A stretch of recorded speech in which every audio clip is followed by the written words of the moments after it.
الحمد للہ وکفا والسلام علی عبادہ الذین اصطفیٰ اما بعد فاعوذ باللہ من الشیطان الرجیم بسم اللہ الرحمن الرحیم۔ ہمارا آج کا سبق سورہ بقرہ کے رکوع نمبر 37 کے بارے میں ہے، جو کہ تیسرے پارے کا 5واں رکوع ہے۔ جیسا کہ آپ کو معلوم ہے کہ ہمارا سبق چل رہا تھا اللہ رب العزت کے راستے میں مال خرچ کرنے کے بارے میں، تو یہاں پر بھی وہی حکم ابھی چل رہا ہے اور مزید چند آیات تک ابھی یہی حکم چلتا رہے گا۔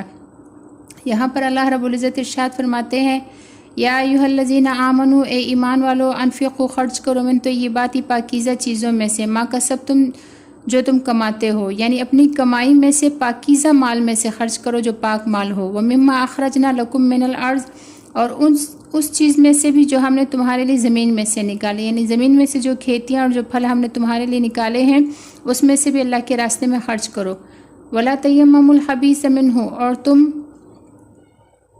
تم نہ جدا کرو، نہ الگ کرو اس میں سے بیکار چیز کو، تنفقون، جس کو تم خرچ کرتے ہو، ولستم بآخذیہ، ایسی بیکار چیز کہ جس کو تم خود لینے والے نہیں ہو، الا مگر یہ کہ ان تغمضوا فیہ، کہ تم اس میں چشم پوشی کر جاؤ، وَاعْلَمُوا، اور جان لو، ان اللہ، بے شک اللہ تعالیٰ، غنی، بے پرواہ ہے، حمید، صفتوں والا ہے۔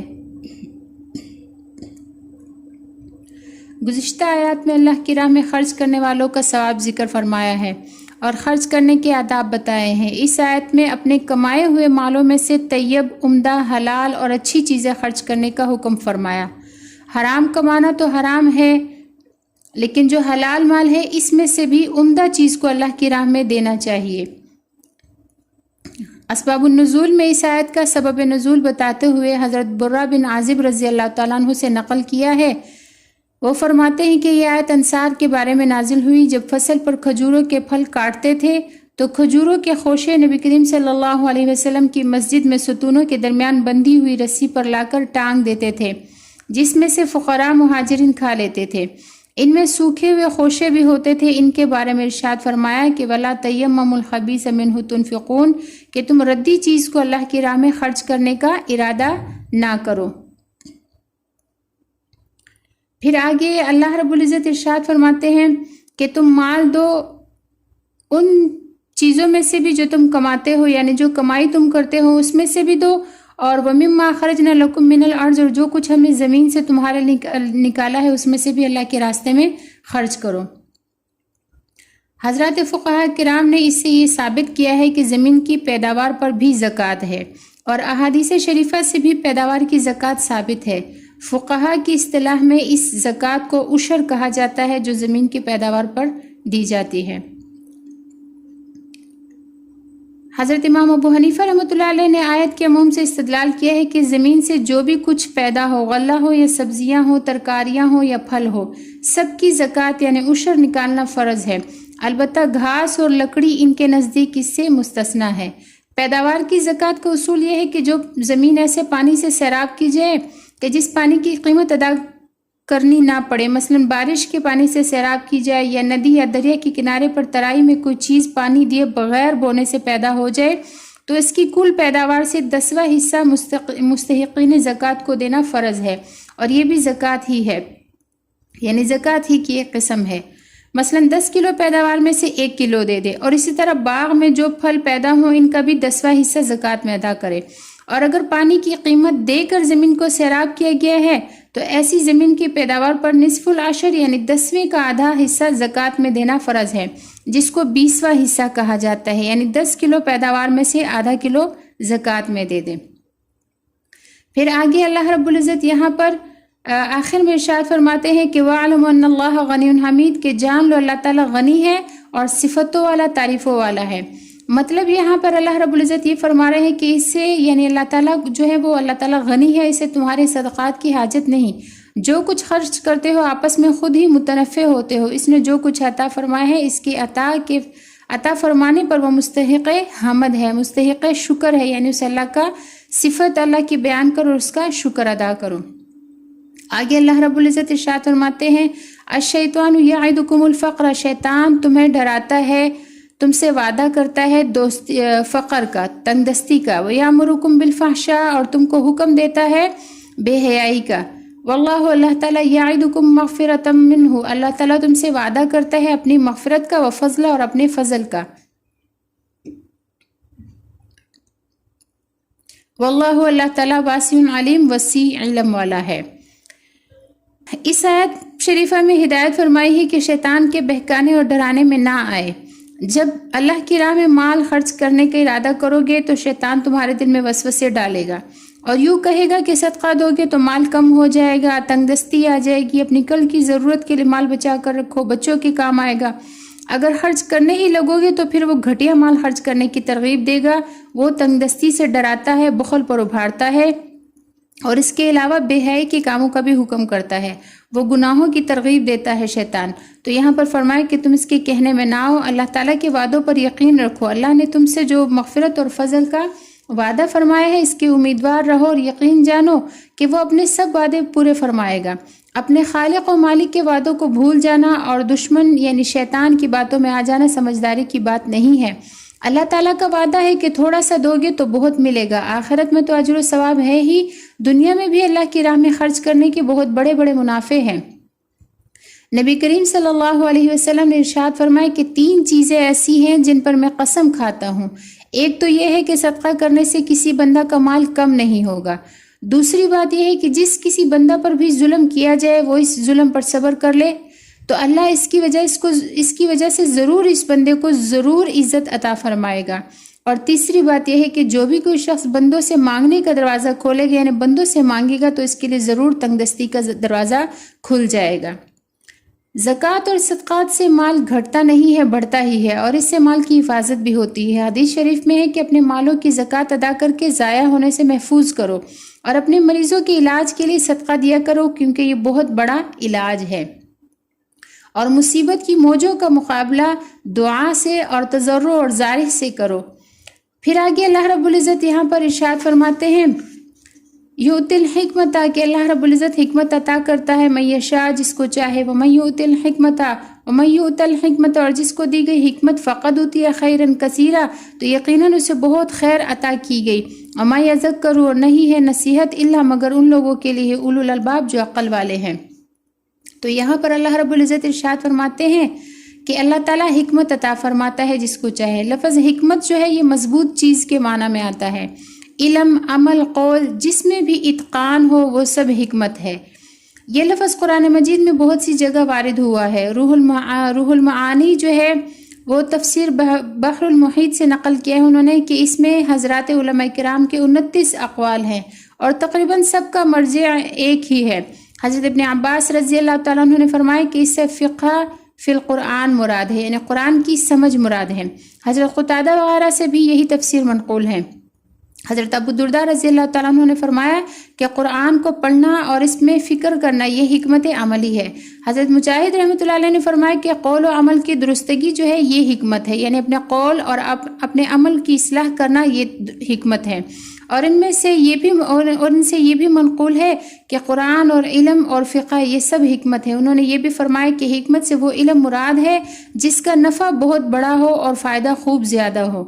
حضرت عطار رحمۃ اللہ علیہ نے فرمایا کہ اللہ کی معرفت کا نام حکمت ہے۔ آگے اللہ رب العزت ارشاد فرماتے ہیں وما انفقتم من نفقۃ، اور جو کسی قسم کا خرچ تم کرتے ہو، او نظر تم من نظر، یا کسی طرح کی نظر مانتے ہو، فإن اللہ یعلمہ، بے شک اللہ تعالیٰ اس کو جانتا ہے، وما للظالمین من انصار، اور نہیں ہے ظالموں کے لیے کوئی مددگار۔ یہاں پر یہ فرمایا ہے کہ تم جو بھی کوئی خرچہ کم یا زیادہ دکھا کر یا پوشیدہ طور پر خرچ کرو گے یا کوئی نظر مانو گے تو اللہ تعالیٰ کو اس کا علم ہے، وہ نیت اور عمل سب کو جانتا ہے، اسی کے مطابق وہ جزا بھی دے گا۔ یہ ایک اعتبار سے گزشتہ مضامین کی تاکید ہے۔ نفقہ کے ساتھ نظر کا ذکر بھی فرمایا ہے۔ کوئی شخص اگر نظر مان لے بشرطیکہ کا گناہ کی نظر نہ ہو تو وہ نظر لازم ہو جاتی ہے۔ نظر مطلقاً بھی ہوتی ہے اور معلق بھی ہوتی ہے۔ مطلق یوں کہ زبان سے کہے کہ اللہ کے لیے 1 روزہ رکھوں گا یا 2 رکعت نماز پڑھوں گا یا نفلی صدقہ کروں گا، اور نظر معلق یہ ہے کہ یوں کہے کہ میرا بیٹا اچھا ہو جائے تو اتنے نفل پڑھوں گا یا اتنے مسکینوں کو کھانا کھلاؤں گا یا 100 روپے صدقہ کروں گا۔ دونوں طرح کی نظر کرنے سے نظر کا پورا کرنا واجب ہو جاتا ہے۔ ایسا معلوم ہوتا ہے کہ عام طور سے لوگ چونکہ کسی مرض یا خوف یا کسی مصیبت کے دور کرنے کے لیے نظر مانتے ہیں اور عموماً مال خرچ کرنے کی نظر ہوتی ہے، اس لیے یہاں نفقہ کے ساتھ اس کا بھی ذکر فرما دیا ہے۔ نظر کوئی پسندیدہ چیز نہیں ہے۔ حضرت عبداللہ بن عمر رضی اللہ تعالیٰ عنہ سے روایت ہے کہ نبی کریم صلی اللہ علیہ وسلم نے نظر ماننے سے منع فرمایا اور فرمایا کہ وہ کسی چیز کو دفع نہیں کر سکتی، یعنی نظر جو ہے وہ کسی چیز کو روک نہیں سکتی، اور ہوتا یہ ہے کہ اس کے ذریعہ بخیل سے کوئی چیز نکال لی جاتی ہے۔ نظر ماننا مناسب تو نہیں جیسے کہ حدیث سے معلوم ہوا، لیکن اگر کوئی شخص نظر مان لے تو اسے پورا کرے، البتہ گناہ کی نظر مانی ہو تو اس کو پورا نہ کرے، لیکن اس کا کفارہ ادا کرے جو قسم کا کفارہ ہے، وہی نظر کی خلاف ورزی کا بھی کفارہ ہے۔ پھر آگے اللہ رب العزت ارشاد فرماتے ہیں ان تبدوا الصدقات فنعما ہی، اگر تم صدقات ظاہر کر کے دو گے تو یہ اچھی بات ہے، وَإِن تُخْفُوهَا وَتُؤْتُوهَا الْفُقَرَاءَ، اور اگر تم اس کو چھپاؤ گے، ان صدقات کو چھپاؤ گے اور فقیروں کو چھپا کر دو گے، فَهُوَ خَيْرٌ لَكُمْ، تو وہ تمہارے لیے زیادہ بہتر ہے، وَيُكَفِّرُ عَنْكُم مِّن سَيِّئَاتِكُمْ، اور اللہ تعالیٰ تمہارے گناہوں کا کفارہ فرما دے گا، واللہ اللہ تعالیٰ بما تعملون، جو تم اعمال کرتے ہو، خبیر اس کو دیکھنے والا ہے۔ اس آیت شریفہ میں صدقات دینے کے بارے میں ایک بہت اہم بات ذکر فرمائی ہے، اور وہ صدقات ظاہر کر کے دینے اور چھپا کر دینے کے متعلق ہے۔ اول تو یہ سمجھنا چاہیے کہ ریاکاری جس کا نام ہے وہ خواہ مخواہ چپکتی نہیں پھرتی، وہ تو نیت اور ارادہ کا نام ہے۔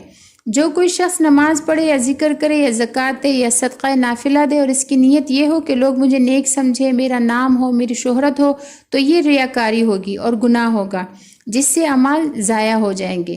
لیکن اگر کوئی شخص صرف اللہ تعالیٰ کی رضا کے لیے جانی اور مالی عبادت کرے، چاہے لوگوں کے سامنے ہی کرے یا چھپا کر کرے، اگر لوگوں کے سامنے کرے تو اس سے نام و نمود شہرت مقصود نہ ہو تو اس میں کوئی حرج نہیں، بلکہ اگر یوں نیت ہو کہ لوگوں کے سامنے عمل کرنے سے دوسروں کو بھی ترغیب ہوگی تو اس نیت کی وجہ سے مستقل ثواب ملے گا اس کو۔ حضرت ابو ہریرہ رضی اللہ تعالیٰ عنہ نے اپنے واقعہ بیان فرمایا کہ میں اپنے گھر کے اندر اپنی نماز کی جگہ نماز پڑھ رہا تھا کہ ایک آدمی داخل ہوا، اس نے مجھے دیکھ لیا، اس کے آنے سے مجھے اچھا معلوم ہوا کہ اس نے مجھے نماز پڑھتے ہوئے دیکھا ہے۔ میں نے نبی کریم صلی اللہ علیہ وسلم سے یہ واقعہ عرض کر دیا تو آپ صلی اللہ علیہ وسلم نے فرمایا کہ اے ابو ہریرہ، آپ پر اللہ کی رحمت ہو، اس میں تو آپ کے لیے 2 اجر ہے، پوشیدہ عمل کرنے کا اجر بھی اور ظاہراً عمل کرنے کا اجر بھی۔ تو اگر نیت ٹھیک ہو تو ظاہری طور پر بھی صدقہ دے سکتے ہیں اور نیک عمل کر سکتے ہیں، لیکن اگر نیت میں فتور نہ ہو تو۔ صاحب روح المعانی لکھتے ہیں کہ چھپا کر صدقہ کرنے کے بارے میں کثیر تعداد میں احادیث اور آثار جو ہے وہ وارد ہوئے ہیں۔ پھر مسند احمد سے نقل کیا ہے کہ حضرت ابو ذر رضی اللہ تعالیٰ عنہ نے عرض کیا کہ یا رسول اللہ، کون سا صدقہ افضل ہے؟ آپ نے فرمایا کہ جو صدقہ کسی فقیر کو چپکے سے دے دیا جائے، یا ایسا شخص صدقہ کر دے جو تنگ دست ہوتے ہوئے محنت اور کوشش کر کے مال حاصل کرے اور اس مال میں سے پھر صدقہ دے دے۔ تو اس کے بعد آپ نے آیت بالا تلاوت فرمائی۔ صحیح بخاری میں حضرت ابو ہریرہ رضی اللہ تعالیٰ عنہ سے حدیث نقل کی ہے کہ نبی کریم صلی اللہ علیہ وسلم نے ارشاد فرمایا کہ 7 افراد ایسے ہیں کہ اللہ تعالیٰ ان کو اس دن اپنے سایہ میں جگہ دے گا جس دن اس کے سایہ کے علاوہ کوئی سایہ نہیں ہوگا۔ ان 7 آدمیوں میں ایک وہ شخص ہے جس نے دائیں ہاتھ سے اس طرح چھپا کر صدقہ دیا کہ اس کے بائیں ہاتھ کو بھی خبر نہیں ہوئی۔ آگے اللہ رب العزت ارشاد فرماتے ہیں لیس علیک ھداھم، اے نبی علیہ الصلوۃ والسلام، آپ کے ذمے ان کو ہدایت دینا نہیں ہے، ولکن اللہ یہدی من یشاء، لیکن اللہ تعالیٰ ہدایت دیتا ہے جس کو چاہتا ہے۔ وما تنفقوا من خیر فلانفسکم، اور جو کچھ بھی اچھا مال تم خرچ کرتے ہو وہ تم اپنی جانوں کے لیے خرچ کرتے ہو۔ وما تنفقون، اور نہیں تم خرچ کرتے الا ابتغاء وجہ اللہ، مگر اللہ تعالیٰ کی رضا کے لیے۔ وما تنفقوا، اور جو بھی تم خرچ کرو من خیر، اچھا مال، یوفا الیکم، تو تمہیں پورا پورا وہ ملے گا، وانتم لا تظلمون، اور تم پر ظلم نہیں کیا جائے گا۔ یہاں پر نبی کریم صلی اللہ علیہ وسلم کے بارے میں فرمایا ہے کہ نبی کریم صلی اللہ علیہ وسلم بہت محنت اور کوشش فرماتے تھے اور اہل کفر کو حق کی دعوت دیتے تھے۔ وہ لوگ جب قبول نہیں کرتے تھے تو نبی علیہ الصلوۃ والسلام کو طبعی طور پر رنج ہوتا تھا، تو آپ صلی اللہ علیہ وسلم کی تسلی کے لیے یہ آیات نازل ہوئی تھی ایسی آیات قرآن کریم میں کئی جگہ موجود ہے. انہی میں سے ایک یہ آیت بھی ہے کہ آپ کا کام راہ دکھانا ہے، صحیح بات بتانا ہے، حق کا قبول کرانا آپ کی ذمہ داری نہیں ہے. اللہ تعالیٰ ہادی ہے، وہ جسے چاہے ہدایت دے، آپ کو غمگین ہونے کی ضرورت نہیں ہے.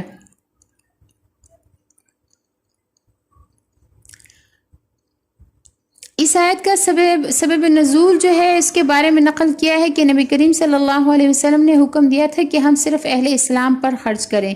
اس پر یہ آیت نازل ہوئی. نیز حضرت ابن عباس رضی اللہ تعالیٰ عنہ سے یہ بھی منقول ہے کہ انصار کی رشتہ داریاں تھیں جن میں بعض لوگ مسلمان نہیں ہوئے تھے، وہ حضرات ان کو صدقہ دینے سے بچتے تھے اور چاہتے تھے کہ وہ اسلام قبول کر لے، تو اس پر یہ آیت نازل ہوئی. سبب نزول کو سامنے رکھنے کے اعتبار سے آیت کا مطلب یہ ہوا کہ ہدایت پر لانا آپ کا کام نہیں ہے کہ صدقہ روک کر لوگوں کو اسلام پر لانے کی صورت پیدا کی جائے. صدقات نافلہ غیر مسلم ضرورت مندوں کو دینے میں بھی ثواب ہے. اسلام قبول کرنا نہ کرنا ان کا اپنا کام ہے. پھر آگے یہاں پر اللہ رب العزت ارشاد فرماتے ہیں وَمَا تُنْفِقُوا مِنْ خَيْرٍ يُوَفَّ إِلَيْكُمْ وَلَا تُظْلَمُونَ، یعنی جو مال بھی تم اللہ کی راہ میں خرچ کرو گے تمہیں اس کا پورا بدلہ دیا جائے گا اور ذرا سی بھی کمی نہ ہوگی. اس میں پچھلے جملہ کی تاکید بھی ہے اور بعض مفسرین نے اس کا یہ معنی بتایا ہے کہ دنیا میں اللہ تعالیٰ تم کو تمہارے خرچ کرنے کے بعد مزید مال عطا فرمائے گا. یہاں پر ایک مسئلہ ہے کہ کافر کو نفلی صدقات دینا جائز ہے یا نہیں. تو کافر کو نفلی صدقات دینا جائز ہے، اس میں ثواب بھی ہے. البتہ کافر کو زکوٰۃ اور صدقات واجبہ کا دینا جو ہے وہ جائز نہیں ہے. آگے اللہ رب العزت ارشاد فرماتے ہیں للفقراء الذین، صدقات ان فقیروں کے لیے ہیں، احصروا جو گھیر دیے گئے ہیں، روک لیے گئے ہیں، فی سبیل اللہ، اللہ کے راستے میں، یعنی جو لوگ اللہ کے راستے میں رکے ہوئے ہیں. لا یستطیعون ضربا فی الارض، وہ زمین میں سفر کرنے کی طاقت نہیں رکھتے. یحسبہم الجاہل، جاہل ان کے بارے میں یہ گمان کرتے ہیں، اغنیاء کہ وہ مالدار ہے، من التعفف ان کے کسی سے نہ مانگنے کی وجہ سے. تعرفہم تم ان کو پہچانو، بسیماہم ان کے چہروں سے. لا یسألون الناس الحافا وہ لوگوں سے لپٹ کر سوال نہیں کرتے. وما تنفقوا جو بھی تم خرچ کرو من خیرن اچھے مال میں سے، فإن اللہ بے شک اللہ تعالیٰ بھی اس کا علیم جاننے والا ہے. اس آیت شریفہ میں ان فقراء پر خرچ کرنے کی فضیلت بیان فرمائی جو دینی کاموں میں مشغول ہوں. ان کی دینی مشغولیت انہیں کہیں آنے جانے نہیں دیتی اور کسب مال کے مواقع ان کی مشغولیت کی وجہ سے انہیں میسر نہیں ہے. صاحب روح المعانی نے جو ہے حضرت ابن عباس رضی اللہ تعالیٰ عنہ سے نقل کیا ہے کہ ان سے حضرات اصحاب صفہ مراد ہیں. پھر لکھا ہے کہ یہ حضرات 300 کے لگ بھگ تھے، ان کی تعداد میں کمی بیشی بھی ہوتی رہتی تھی. یہ فقراء مہاجرین تھے جو مسجد نبوی کے چبوترے پر رہتے تھے جس پر چھپر پڑا ہوا تھا. یہ حضرات اپنے اوقات علم دین حاصل کرنے میں اور جہاد میں خرچ کرتے تھے اور جو کوئی جماعت جہاد کے لیے نبی کریم صلی اللہ علیہ وسلم بھیجتے تھے اس میں چلے جاتے تھے. حضرت صاحب روح المعانی لکھتے ہیں، اس کے بعد لکھتے ہیں کہ دونوں روایتوں کو سامنے رکھنے سے معلوم ہوتا ہے کہ آیت کا مفہوم ان حضرات کو اولیت کے اعتبار سے شامل ہے، حصر مقصود نہیں ہے. کہ جو لوگ اللہ کی راہ میں روکے گئے ہیں ان کی ایک صفت تو یہ بیان فرمائی کہ دینی مشغولیت کی وجہ سے چل پھر کر کسب معاش نہیں کر سکتے اور ان پر خرچ کرنے کا یہ بہت بڑا سبب ہے. دوسری صفت یہ بیان فرمائی ہے کہ یحسبہم الجاہل اغنیاء من التعفف، کہ یہ لوگ مخلوق کے سامنے سوال کرنے سے پرہیز کرتے ہیں. اس وجہ سے انجان آدمی جسے ان کا اندرونی حال معلوم نہیں ہے انہیں مالدار سمجھتا ہے. اس سے معلوم ہوا کہ جو لوگ دینی کاموں میں لگے ہوئے ہیں جنہیں کمانے کی فرصت نہیں، وہ مخلوق سے بالکل بے نیاز ہو کر کام کرے، کسی کے سامنے کوئی حاجت نہ رکھے، ایسے بے نیاز ہو کر رہے کہ جنہیں ان کا حال معلوم نہ ہو وہ ان کی بے نیازی کو دیکھ کر انہیں مالدار سمجھے. ہاں، دوسرے مسلمانوں کی ذمہ داری ہے کہ خرچ کرنے کی صحیح جگہ پہنچے اور ایسے حاجت مندوں کا پتہ چلائے، اور در حقیقت اصل مسکین وہی ہے جو لوگوں سے سوال نہیں کرتا.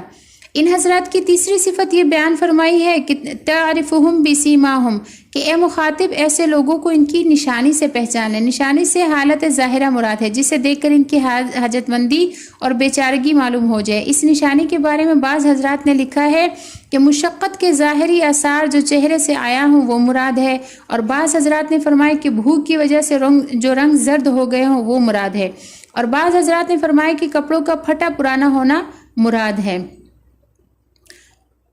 بھانپنے والے جو ہے وہ طرح طرح سے بھانپ لیتے ہیں. جو کوئی فکر مند ہوگا وہ ان کی ظاہری حالت کو دیکھ کر ان کے پاس اٹھ بیٹھ کر ان کی حاجت مندی کو پہچان ہی لے گا. اللہ رب العزت ہمیں صحیح معنوں میں اور صحیح مقام پر اپنے مال کو اللہ کی رضا کے لیے اور اخلاص کے ساتھ خرچ کرنے کی توفیق عطا فرمائے. سبق اگر آپ کو اچھا لگ رہا ہو اس کو لائک کر دیا کرے، احباب کے ساتھ شیئر کر دے اور چینل کو سبسکرائب کر دے تاکہ ہمارے آنے والے ہر نئی سبق کا نوٹیفیکیشن سب سے پہلے آپ کو ملتا رہے. وآخر دعوانا ان الحمد للہ رب العالمین. السلام علیکم ورحمۃ اللہ وبرکاتہ.